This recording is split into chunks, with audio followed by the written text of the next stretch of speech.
Cette place était réservée aux négociations concernant les oies. Elle offre un beau décor architectural de tourelles, clochetons et escaliers d'empoignure et une sculpture contemporaine dédiée aux fameux Ils aiment bien quand je chante les cheveux.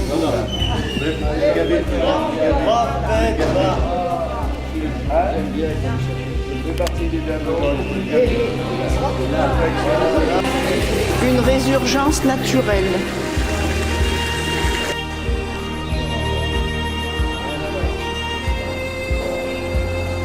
Rien à voir par là.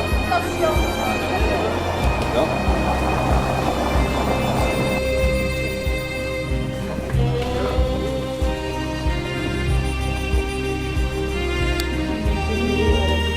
du roi avant la Révolution.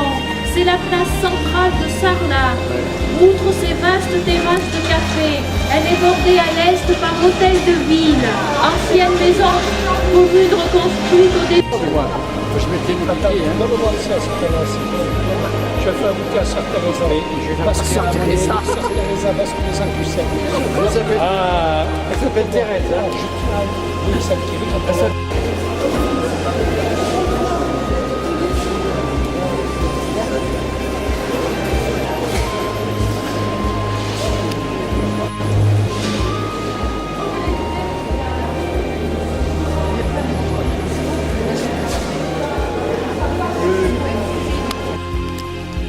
Regarde l'intérieur du... C'est devenu un hôtel. Regarde si c'est chouette.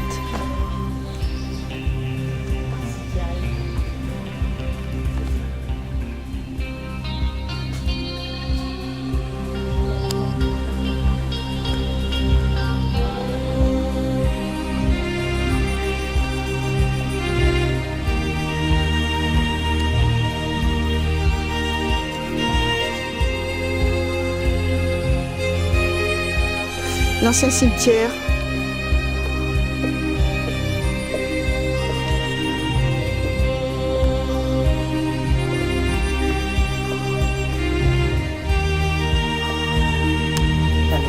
Bon, alors on arrive de Sarlat, on fait une petite pause déjeuner. Il y en a qui ont acheté le foie gras. Oui. Bon appétit. Merci. Souris, Jean-Louis. Alors, vous avez acheté le foie gras ce matin, Sarlat? Oui, oui, il est là. Foie de gras d'oie et foie de gras de canard. D'accord. 2 cuisses et 4 cuisses. Et c'est vrai en plus, hein? C'est vrai, hein? Oh oui, regarde. C'est du... Le rémichois. Oh, Lisa. Ils viennent pas. Où sont? Regarde. Regarde devant. Regarde derrière. Ils sont où? Ils marchent pas. Ce sont les premiers miracles, et jusqu'à la Réforme, le pèlerinage de Rocamadour est l'un des plus célèbres de la chrétienté. Les foules y accourent, avec plus de 120 miracles déjà recensés dans ces pages. Rocamadour.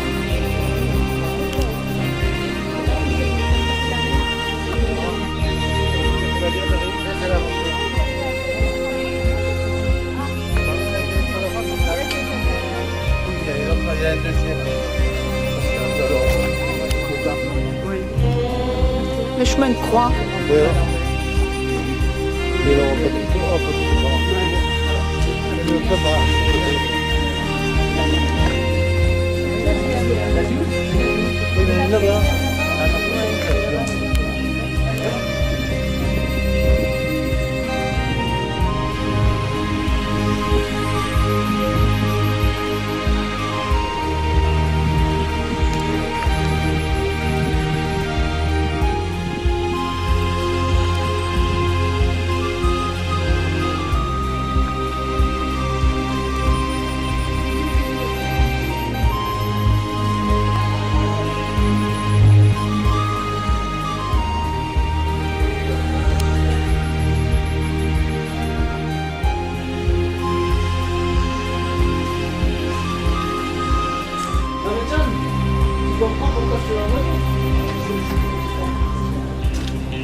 Utiliser des faucons pour chasser les oiseaux, puis des ailes pour chasser des mammifères.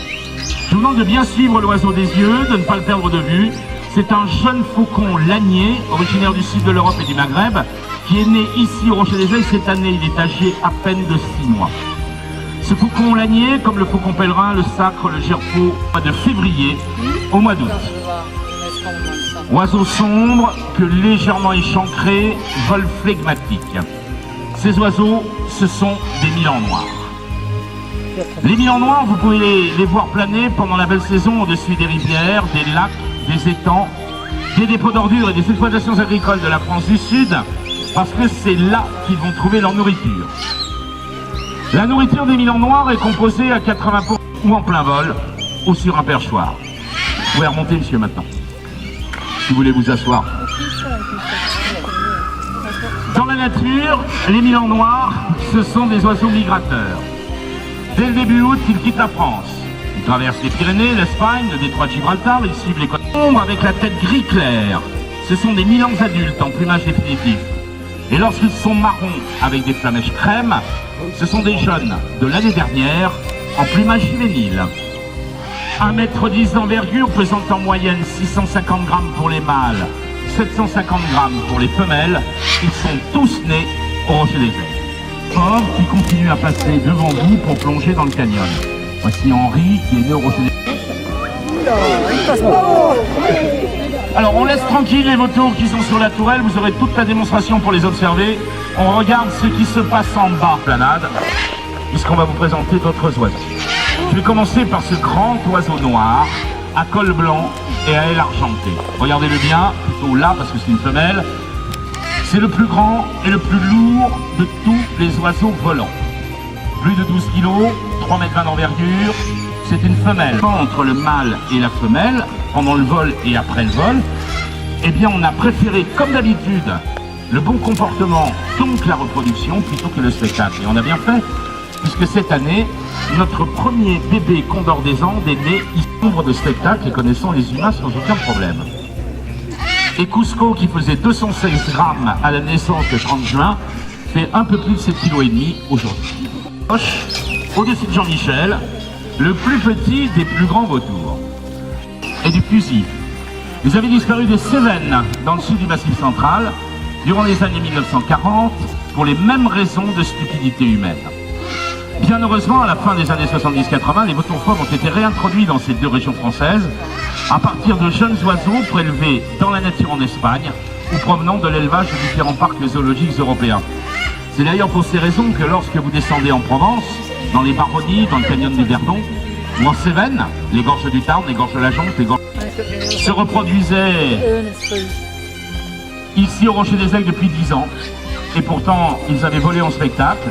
Eh bien ils nous donnent 1 ou 2 jeunes par an maintenant. Alors, l'aigle pêcheur américain, on l'appelle le pigargue à tête blanche. Seulement l'oiseau que vous avez devant vous est un juvénile, enfin derrière vous.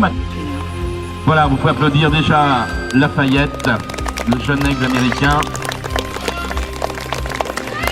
Et Angie, l'aigle pêcheur africain. Père qui rentre.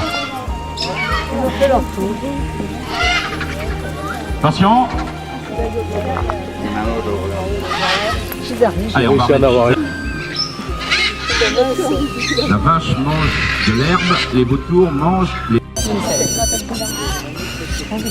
Ne bougez pas, monsieur, s'il vous plaît, restez le long de la balustrade, sinon l'oiseau va s'envoler.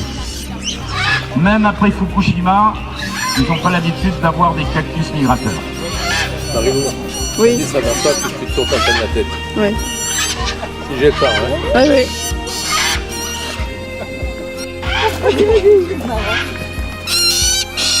C'est pas lourd, hein.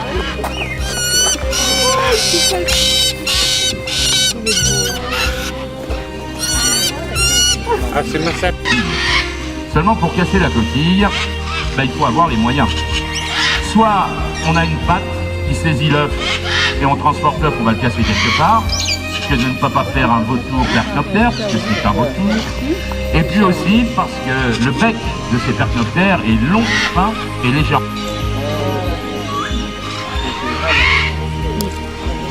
Tac.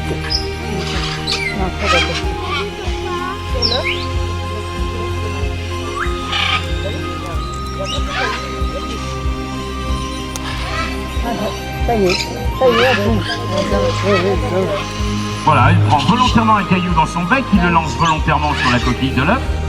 Lorsque la coquille est cassée, il agrandit le trou, il écale la coquille, comme vous écalez les œufs durs les jours de pique-nique. Et l'homme, pour couper un arbre, qui servira ensuite à fabriquer des salons de jardin vendus à bas prix en supermarché, détruit au minimum 250 hectares de forêt. Mais aussi parce que dans le sous-sol des forêts tropicales, il y a malheureusement du pétrole, du gaz, de l'uranium, de l'or, et l'homme préfère toujours l'argent, facile et immédiat, plutôt que la réflexion sur l'avenir, et qui sont nés dans différents parcs zoologiques européens. Je vais commencer par ces oiseaux à dominante blanche, avec une huppe sur la tête, que l'on appelle des cacatoès. Alors blanc, avec la huppe jaune, le dessous des ailes jaune citron, ce sont les centres et du sud de l'Australie. Alors, la huppe chez les cacatoès, ce ne sont que des plumes. Plumes que ces oiseaux vont dresser sur la tête comme un éventail. Lorsqu'ils sont en colère, lorsqu'ils sont stressés, ou lorsqu'ils sont en parade nuptiale. Ce qui revient exactement au même. Avec une tache rouge et bleue sur les ailes, excessivement bruyant, tache violette sur les ailes et sur la tête, ressemblant à des taches de vin. Ça a donné leur nom d'ailleurs. Ce sont les Amazones vineuses, originaires du sud-est du Brésil.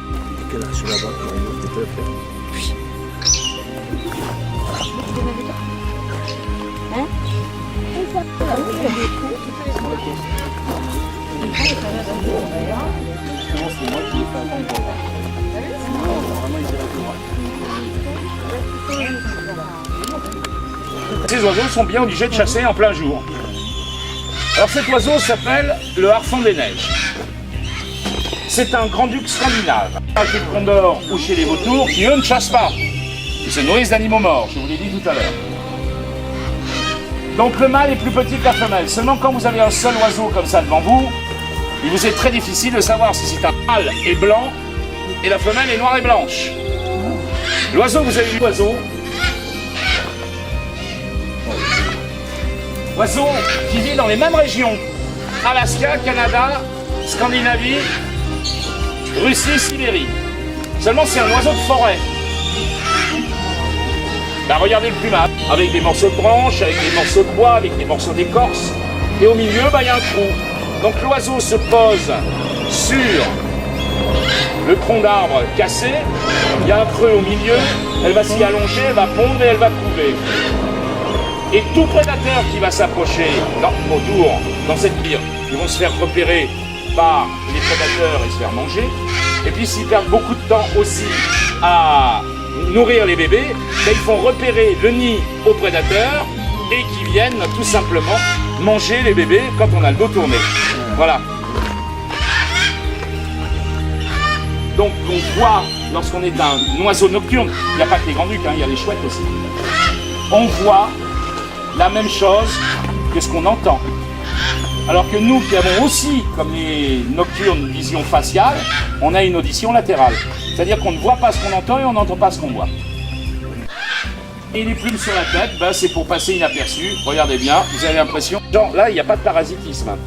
Il y a une exploitation du territoire, c'est pas pareil. Le coucou est un parasite. Alors, ce grand oiseau a une croissance lente. Les grands-ducs qu'on vous a présentés avant sont âgés de 2 ans, ils sont adultes. Celui-ci est âgé de 2 ans, c'est plus un enfant, c'est pas un adulte, c'est je fais ce que je veux, j'enquiquine tout le monde, ça s'appelle un adolescent. Voilà, je regarde et je rapproche la cible de mes yeux. Ensuite, ce sont des endroits construits par les humains en pierre. Donc on y est à l'abri du froid, du vent et de l'humidité. Dans les greniers, il y a du grain.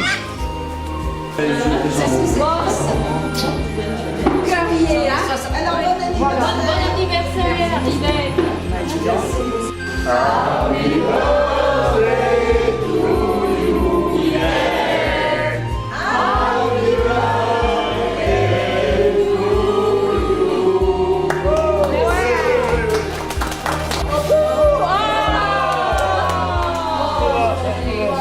Je vais mettre la lumière.